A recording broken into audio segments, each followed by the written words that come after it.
I can afford any money manager I want, and you are as knowledgeable as the money manager that I have. I'm very impressed with your ability to explain these concepts. There are certain people that are only going to listen to you. They now have access to, I'm telling you, world-class information.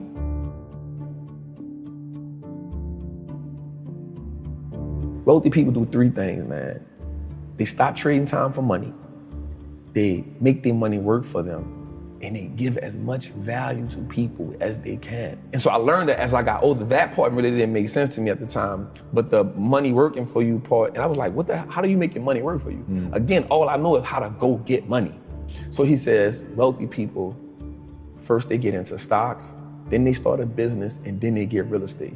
I took my time, I researched the Warren Buffetts and the Peter Lynch's, and I'm not gonna lie, in the beginning, that shit was like Chinese to me. Right? This is a foreign language. And so what happened to me was it started reminding me of being in the streets. Everything about it. And I heard this term one time that said, the real gangsters are on Wall Street. Once you know how something works, then you can get good at it. But if you, and I really think the vast majority of humanity, and I don't care what class you're in, the vast majority of humanity does not understand how the world works. Therefore, they are at the mercy of the world, and the people that figure out how it works can change things. You know, you have to understand how things work. And like, yeah, that is to me what is so powerful about you. You understand a game that a lot of people that are disenfranchised understand, the streets. And you're saying, motherfuckers, this is just physics. Let me show you the correlate over here. It's all the same shit. It's the same.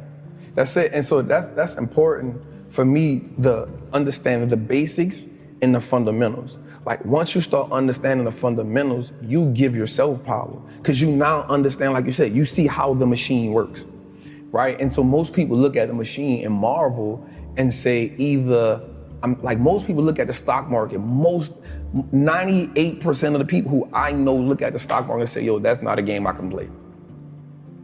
I'm staying away from it. And so the way it's set up is, the world is set up, well, listen, cool, I don't even want you to play. Just give me your money, I'll play it for you. So when we look at like banks, like we understand that banks don't necessarily work in our favor, right? So banks only give us 0.05% interest on the money we have there. Well, we can get 8% just by putting our money in an index fund. So why would I just sit my money in a bank and let the bank make all the money? Because all they're gonna do is invest the money for you. So they now operating as the plug. They operate now as the man who, I'm gonna front you this, I'm gonna make my money, I'm gonna take the cut, I'm gonna give you just enough to keep coming back. I wanna go to the plug. Who is the plug? The stock market, right? And so once I understood the fundamentals of like, the most important thing too, is we don't understand how money works. That's a whole different language in its own. The relationship with money in my community is you make money just enough to pay bills. And so once you get tired of paying bills, you say, you know what? I need to treat myself to something, right? No matter if I gotta go in debt, no matter if I need to treat myself to something to take this misery away. So you treat yourself to something that you can't afford at the time, right? But it makes you feel good in the moment. And so because it makes you feel good, you say, you know what? I'm living. This is a reprieve from everyday struggle. Let me get back on the hamster wheel. And so the sacrifice now becomes hard because now you're saying, I gotta work and never get that reprieve. I'm not willing to do that, right? And so that's the mindset comes in and say, everybody around me had the same problem. No one represented the solution. So if I don't change something, I'm only gonna end up like everybody else I know. Somebody has the solution somewhere. There's too many people out here living the life of their dreams that I'm watching. They know something I don't know. And the only thing that they had was access to a different type of information. So once I went and got the information, I now wanted to sing from the mountaintop, like, yo, look at this dope thing I found. Everybody can be a part of it. And then when I showed it to people, they was like, that ain't it, bro. I'm not about to do that. And so I realized how powerful it was for me to, one, become economically like powerful in my mind.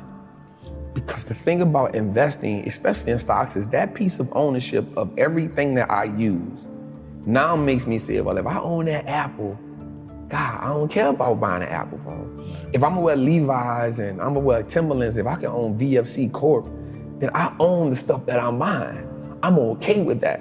Like that subtle shift in my mindset changed everything for me. Because now I was after just owning everything that I consumed. In the beginning, that was my introduction to the game. Let me just own everything I consume and then I'll feel okay. Owning a stock is like, it's owning a percentage of a great business. And so once I understood that concept, I understood that the key to wealth is through ownership. Like that was one of the things that made it click, because I studied the wealthy people. The key to building wealth is not how much you can work. You can't work your way to wealth. You got to invest your way there. And all wealthy people, Black, white, Asian, Chinese, they own a whole bunch of shit. The people who aren't wealthy is because they don't own nothing. You only have your money sitting in cash. If your money is just sitting in cash, realistically, you're becoming poorer every day. Right, or they own depreciating assets. And that's what cash is. It's a depreciating asset, because the more money they print, the more money that money loses value. Right. So if it's just sitting, it's the reason why the bank wants you to have your money there. So they can take it and use it and invest it so much and be like, hey, it's just sitting, I'm gonna give you 50 cents on whatever you had in there. Right. And so the idea of ownership was, yo, we can just start owning everything that no matter if it's just a stock. Like that's powerful, because if you can start owning the businesses that you now consume every day, you turn a one-time transaction to a lifetime of profit.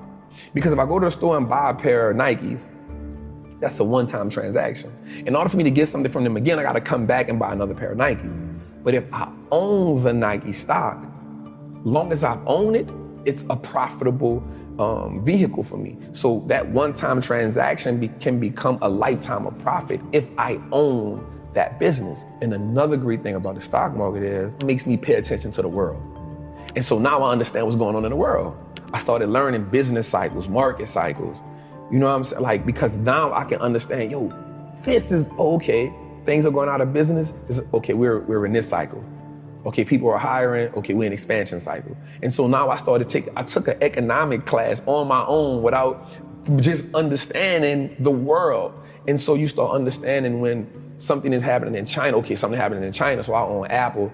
Apple has 20% of their revenue in China. Okay, they might take a little hit right now. What do you say to people that don't think they have enough money to invest? So the important thing for me to tell them is start where you are. You build a mansion, you build an empire, you build it brick by brick. Like you start with $25. If you can do $25 a month, that's cool. If you can do $25 a week, that's cool. Because what happens is, once you start understanding the power of how your money works, you'll start saying, yo, I don't need to do that because that's taken away from this. That 25 will now become $50. Guaranteed. That 50 will now become 100 because you're gonna start doing more with less. The person who works out and sees that they drop 10 pounds in 2 weeks says, you know what, I'm gonna go a little harder because I know if I can drop 10, I can drop 20, right? I know if I see one muscle shape up, I know it's possible. The word possible is so powerful. Possible changes the game. Instead of it being impossible, we now say I am possible or I'm possible. That changes the dynamic. So the first mindset is saying, invest in your first stock. It don't have to be a winner. It doesn't have to be a home run. It can be an AT&T stock that costs $26 right now. It may not be the best investment in the world, but you started, right? And the great thing about anything is you can't be great if you never go to practice. You can't hit 81 if you never get in the gym. So just get in the gym and then find somebody who can teach you. Be dedicated to understand the process.